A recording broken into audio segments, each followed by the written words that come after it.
the Johnson Wax Program.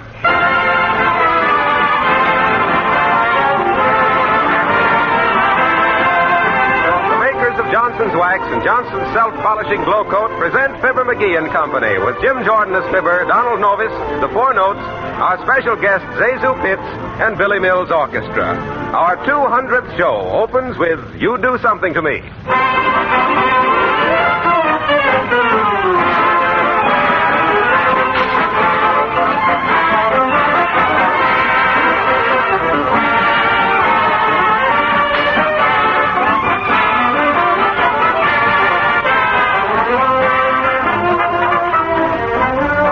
When the sun streams through the windows these early spring days, it reminds us that our floors and linoleum need extra attention. Fortunately, it's the easiest thing in the world to make floors sparkle and gleam like new with Johnson's Self-Polishing Glow Coat. This remarkable liquid polish goes on in a jiffy, dries in 20 minutes to a grand polish, and requires no rubbing or buffing. Right now, while you're thinking about spring cleaning, you'll be glad to know that there's a special sale of Johnson's Wax and Johnson's Self-Polishing Glow Coat in giant-sized cans, which give you 1/3 more for your money. A pint and 1/3, or a pound and 1/3, for the price of only a pint or a pound. Now, the supply of these giant-sized cans is strictly limited, so it will pay you to buy both Johnson's Wax and Johnson's Self-Polishing Glow Coat while they're on sale at a bargain price.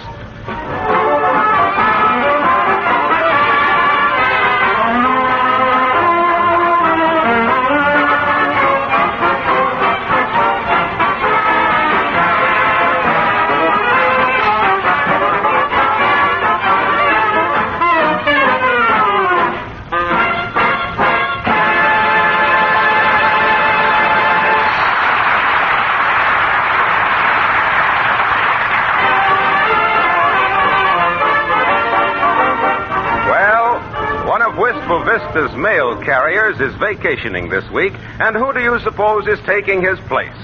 Yes, and here, coming down the street, bent double by the weight of a big leather bag, we find not Santa Claus, not the junk dealer, not the Sandman, but Fibber, have you written to your mother, McGee?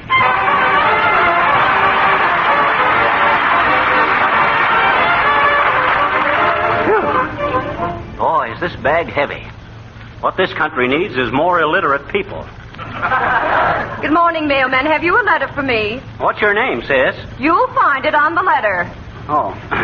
Yeah, there was one, but I left it several doors down the street. What number? You'll find it on the house. Thank you. See now, number 726 Oak Street. Mailman. Oh, good morning. I'm sorry, Bud. There's nothing for you folks today. Okay. Postcard from Palm Springs to Mr. Joe Frizzle. Says, have lovely room at hotel here, next door to cute honeymoon couple. Having fine time, wish you could hear.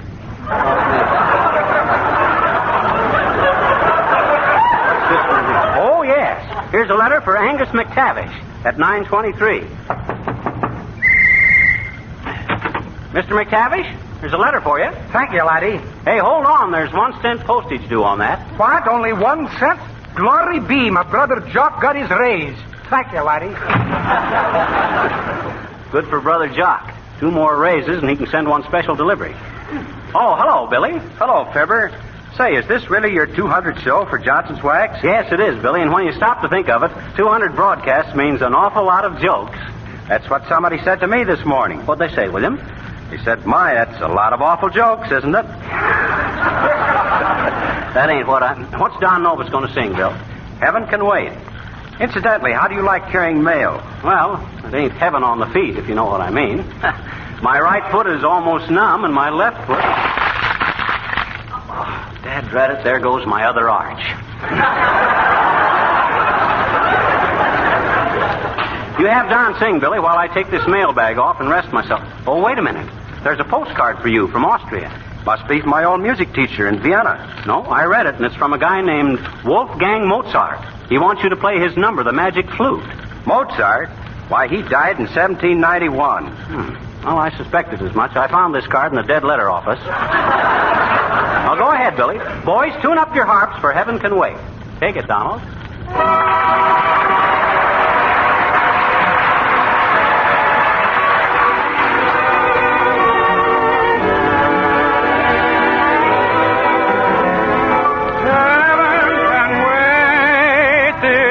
Paradise, just being here with you and breathing the air you do. Heaven can wait. Darling, it's true. This is paradise, gazing at all your charms. It's heavenly in your arms. Heaven can wait.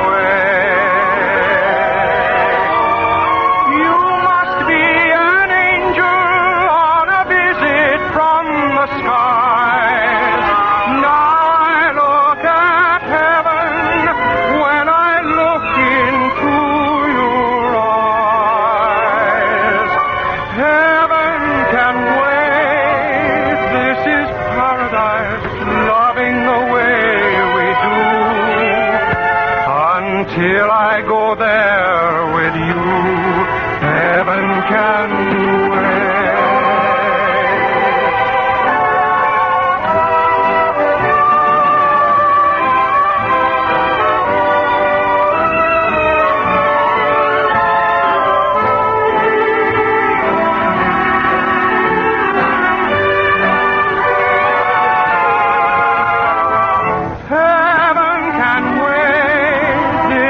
Paradise, loving the way we do, until I go there with you. Heaven can wait.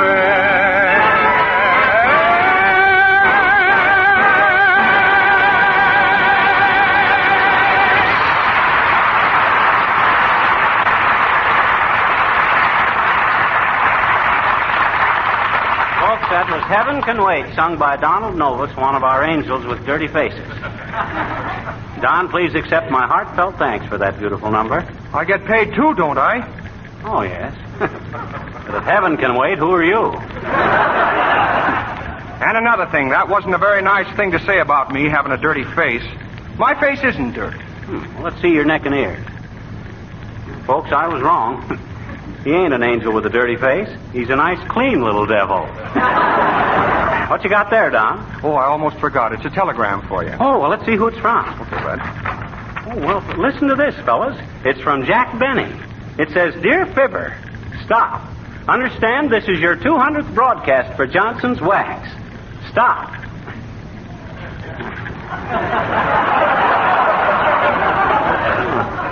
Wonder why he didn't finish it. He did. Oh, trying to get my goat, huh? Just for that, I'll send Fred Allen a fan letter. Well, I got to get going with this mail. So long, Don. So long, postcard, Papa. Fine spirit around here for a big anniversary show.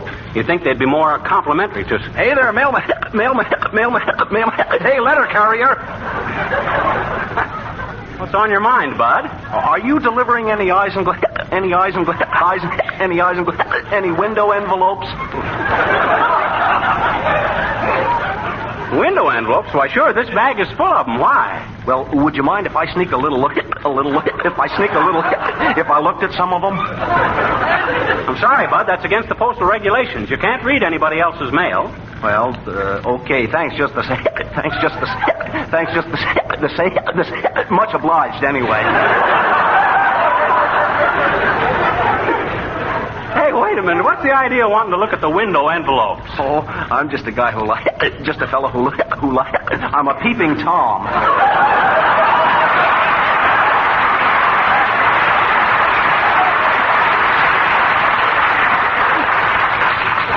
Peeping Tom. He's a jerking Joseph. See, now, I better sort out the rest of the mail for this block. Here's a letter for Harpo Wilcox. Wonder where he lives. Oh, well, just to save time, folks, he lives right here. Good morning, mailman. Oh, is that you, Fibber? Oh, quit acting, Wilcox. You made the opening announcement. You know darn well it's me. All right, all right. I was just endeavoring to establish a certain dramatic verisimilitude. Well, if you what? I was endeavoring to establish a certain dramatic verisimilitude. Harpo, it's guys like you that make censorship necessary. You know how some people are. If they can't understand something, it can't be decent. Here's a letter for you. Thanks. Well, say, isn't this a nice letter? I don't know. I didn't read it. The paper was too thick, even when I held it up to the sun. Listen. It says, "My dear nephew." It's from my aunt. You don't say. Well, who else would you call my dear nephew? My uncle would. Oh, yeah? Well, go on ahead. All right. It says, my dear nephew. My dear nephew. Congratulations on your 200th broadcast for Johnson's Wax. You've done a wonderful job. I listen every Tuesday night to Harlow, Wilcox and Company and enjoy it very much. I will enjoy it more, however, when I get my radio repaired, so I won't be getting a smart aleck named McGrew or something at the same time you're on the air. Keep up the good work, nephew. Smart aleck named McGrew. Harlow, Wilcox and Company. Well, what else does she say, dear nephew? I'm afraid. Oh, not much more. She says, "I took your advice and bought some of the Johnson products in the special giant-sized cans with the extra third free while there are still some left. Your uncle and I are so pleased with your work that we're remembering you in our will." Well. Which do you want, the red heifer or the buggy with the fringe on the top? Your loving Aunt Teresa Titwillow, Box 47, Birdcage, Arkansas. Good old Aunt Teresa. Well, which you going to take, Harpo, the heifer or the buggy? Well, I don't know. It's a pretty sporty buggy. It's got red wheels. Yeah, but the heifer's got 2 horns. Well, I gotta be going, Harpo. Okay, so long, pal. My dear nephew. Poof. Ain't enough. I gotta have pains in my arches. I gotta have ants in my mailbag. Well, let's see now. Who's next? Oh, how do you do, Mr. McGee? Oh, so nice to see you. Hi, Mrs. Uppington. Here's a letter for you. Oh, thank you, Mr. McGee. Tell me, don't you feel a beautiful surge of patriotism wearing the gray uniform of our brave mail carrier? Yeah, but I had a tough time with my Easter deliveries. At the end of the day, I had 6 more rabbits than I started out with. They must have declared a dividend. Say, I seen you leading them society people in the Easter parade, Uppy. Oh, yes, and such fun, too, really. Oh, good, eh? And Horatio looked simply devastating in his cutaway coat and silk hat. I told him he looked just like a banker. Yes, he did to me, too. Like a banker in a 2-bit poker game. You looked real handsome, all bundled up in that new fur coat, Uppy. Oh, Mr. McGee. In fact, the guy standing next to me says you look like a cute little rabbit. Oh, he didn't, not really. Well, them wasn't his exact words. What he actually says was, who's the dumb bunny up in front? No offense, of course. Oh, you gotta be going, Uppy? Yes, I have to go, Miss McGee. You see, I'm attending a luncheon with the girls I used to know in finishing school. Oh, and I'm so afraid they're going to twit me about the time I pinned Francis X. Bushman's picture to my dressing table. Well, I guess I was just a silly, brazen girl in those days. Well, goodbye. Goodbye, Miss McGee.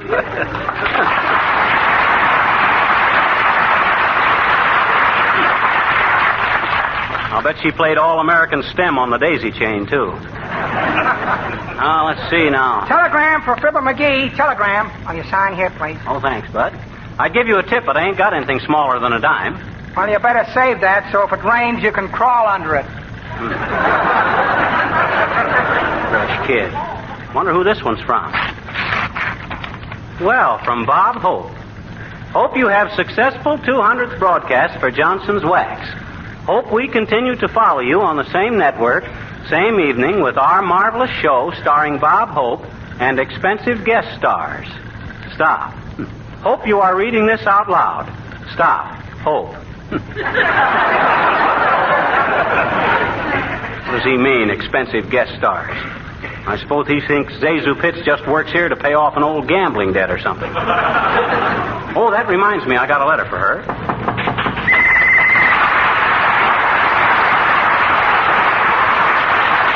Must be somebody home. I seen the window curtain wiggle. Maybe she thinks I'm a peddler. Hey, inside there. You want any mail? Oh, I I certainly do. Any mail. Yeah. Our old friend Daisy Fitz again. Hi, sis. Oh, hello, mister. Won't you come in and have a cup of tea and a piece of cake, or just a cup of tea, or won't you just come in? No, thanks, sis. I just wanted to give you these 3 letters. Oh, dear me, 3 letters. And from the Orange Blossom Matrimonial Bureau, too. Matrimonial Bureau? Well, why don't you open your letters and see if Cupid didn't dig a dart into some ding-dong daddy? Wow. All right, I will. But I don't believe it's any use. I just got a feeling I'm going to fall for some wolf in sheep's clothing with his smooth ways and city talk. And it's a wonderful feeling. Excuse me while I read my mail, mister. What's that one say? He says the photograph I sent him looks just like Hedy Lamarr. Oh, he did, eh? Gee, that's kind of flattering. He certainly knows women. No, he doesn't. It was really a picture of Gail Patrick. Somehow I don't seem to take a good glamorous picture, mister. I had some taken once with real soft focus, you know, behind a gauze screen and all. Uh-huh. And some man asked me for 12 dozen of them. 12 dozen? He must have been running a temperature. No, he was running a shooting gallery. He wanted them for targets. Let's see this next letter. Oh, dear. What's that one? It's from a man who saw my advertisement. He says he thinks I'm just the girl for him if I have $10,000 in the bank and can handle a gang plow. A gigolo in gum boots. Well, try the next one, sis. All right, but I just know it's no use. I've been throwing myself at men so long I feel like an adagio dancer. Uh-oh. That guy enclosed a railroad ticket. Where's the ticket to, sis? Poison Gulch, Texas. It's from a cowboy. Oh. He says if I marry him, he'll give me a half interest in a Mexican saddle, a rattlesnake necklace, and a guitar. Mister, I'm engaged. Well, congratulations, sis. May all your little dogies get along. Oh, thank you, mister. Dear me, I'm so flustered, I hardly know what to do. I guess I better go up in the attic and see if I can find that old army cot. Army cot? Ain't that saddle bum got any bunks in his ranch house? Oh, I wasn't thinking of that. It was the trip out there. That railroad ticket he sent me is only good in a cattle car. Yippee! I'm a bride!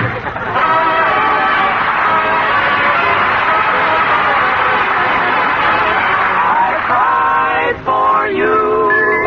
Now it's your turn to cry over me. Every road has a turning. That's one thing you're learning. I cried for you. What a fool I used to be. Oh, I found 2 eyes just a little bit bluer. I found a heart a little bit truer. I cried for you. Now it's your turn to cry over me. Why, that's the reason I remember other days how I used to weep over things you said to me. I couldn't even sleep. You forgot your promises, every single vow. All you did was laugh at me. Things are different now.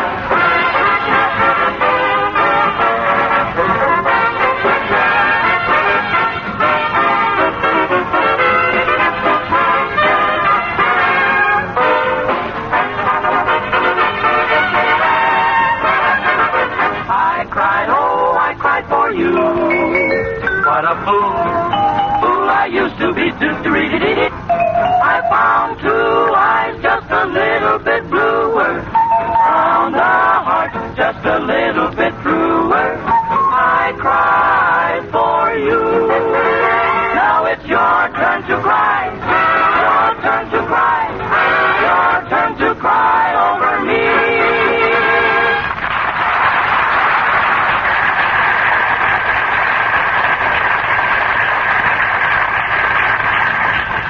That was the 4 notes singing I Cried for You. And a nice, cheerful little earful it was, too, kids. Well, I got to deliver the rest of this mail if I ever expect it. Talk about your dramatic verisimiliated. Here I am out in the street and the phone rings. Oh, well, I'll answer it anyway. Hello? I'd like to speak to Mr. McGee, please. Are you he? Yes, I is he, sis. What is it? Telegraph office, sir. I've been requested to sing a telegram to you. Oh, one of them singing telegrams. Okay, Flagstad. Give out. Are you ready? Yes. Hey, wait a minute. Who's it from? The Eddie Cantor Fan Club. Oh. Okay, well, go ahead. Oh, here's to your 200 show. 200 weeks of banter. We thought before, but now we know that we want cancer. We want cancer. That is all, sir. So, they want Cantor, do they? Oh, he's just a banjo-eyed tobacco auctioneer. Oh, here's a letter for old Boomer, and here's his boarding house. Hi, Boomer. Here's a letter for you. Thank you, my boy. Thank you. Wonder if it's important. Wait till I see what it is. Well, a round robin. Thank you, my young friend. And how is it that a prominent citizen of your eminence finds himself in a mailman's uniform? Seems hardly fitting, particularly around the prominence and the eminence. Never mind my uniform, Boomer. Just tell Mrs. Uppington that I got a registered letter I forgot to give her. Just give it to me, stamp pad, and I'll take care of it. Certainly will. Take care of it like it was my very own. Why should I give her valuable mail to you? You'd have it steamed open in 5 minutes. Oh, is that so? 5 minutes, eh? You hold an exalted view of the hot water situation in this boarding house, small fry. But never hesitate to give me Madame Uppington's mail. I hold the dear girl's power of attorney, you know. I don't believe it. Let's see it. Oh, why, certainly. Power of attorney. Power of attorney. I have it right here someplace. Let's see. Here's a sack of gold nuggets given to me for safekeeping by an old prospector up in Alaska. A sweet roll from a sourdough. Yes, postcard from an old pal of mine. Says he's just taken up geology, studying rocks at Atlanta. Come on, Boomer, the power of attorney, if any. Oh, yes, the power of attorney. Have it right here. Here's my bank statement for March.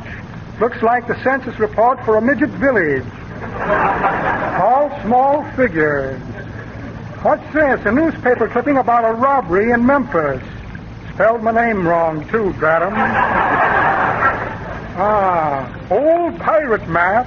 Oh, no, that's a picture of my father.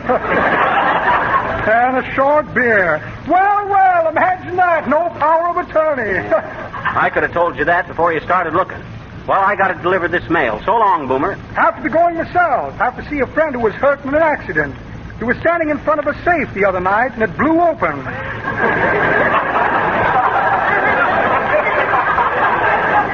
That must have had a draft in it. Well, good day, Baghdad.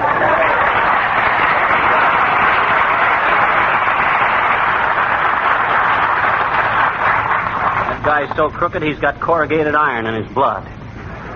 Well, one more letter to deliver to old-timers, and then I'm through. Here we are.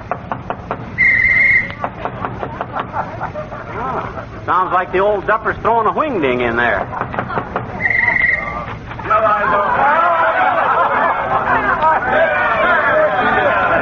Hello there, Johnny. Come to join the fracas?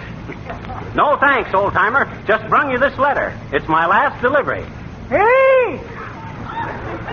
I says I brung you a letter. Here, it was sent on from your last address. It says on it, forward party has moved, and you're as forward a party as I know.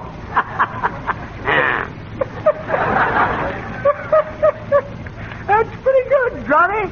But that ain't the way I heard it. The way I heard it, one feller says to the other feller, he says, see where Joe Louis is fighting a guy named Roper. That ain't the Secretary of Commerce, is it? Nope, says t'other feller. That's a different Roper. Well, says the first feller, don't make any difference in the result if it's the same Louis. The difference between wrestling and prize fight promoters, Johnny, is one buys a pig and a poke, and the other one buys a poke and a pug. Listen, old-timer, I'm getting tired of all this that ain't the way I heard it stuff. Shucks. No matter what the time or place, you always meet some smarty face who knows what score is made. before the game is played. He knows the inside out, and what the world is all about. There's always one around, and here's the way it sounds. California has no range. You can't tip porters on the trains.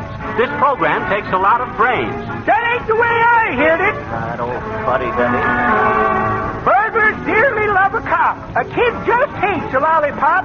Hell's a poppin', it's a flop. That's certainly not the way I heard it. How did you hear it, Mrs. Uppington? Social leaders hate to be objects of publicity. From all photographers, we plead. But that ain't the way I heard it. Sweet and low, Donald. Billy Mills, our maestro, wrote this little ditty, note for note. He thinks he'll get Cole Porter's goat. That's not the way I'm hearing it.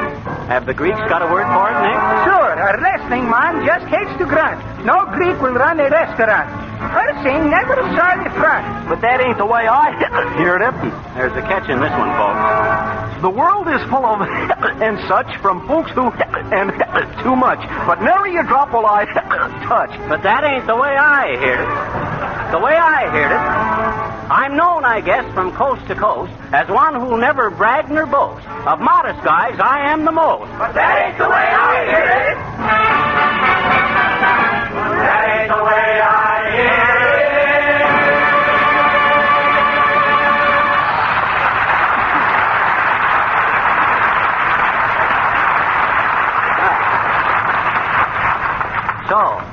it. So, you see, old-timer?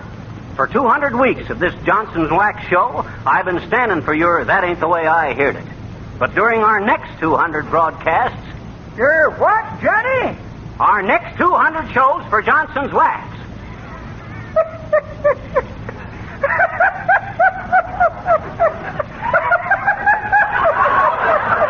Well, what's so funny? Oh, nothing. But as I said before, Johnny, that ain't the way I...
We'll be back in just a moment.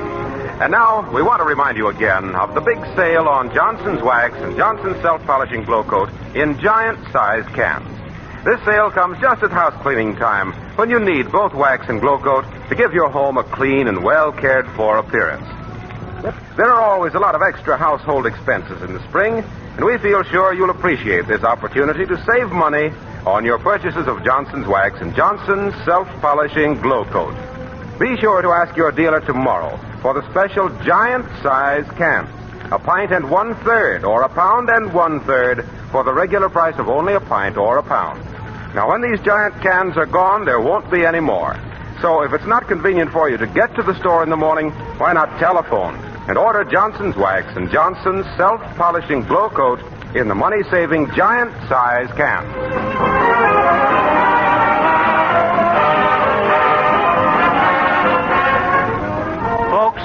We want to thank Zazu Pitts for helping us celebrate our 200th Johnson broadcast.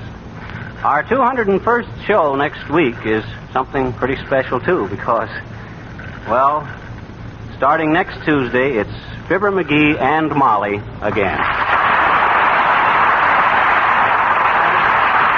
Good night, folks.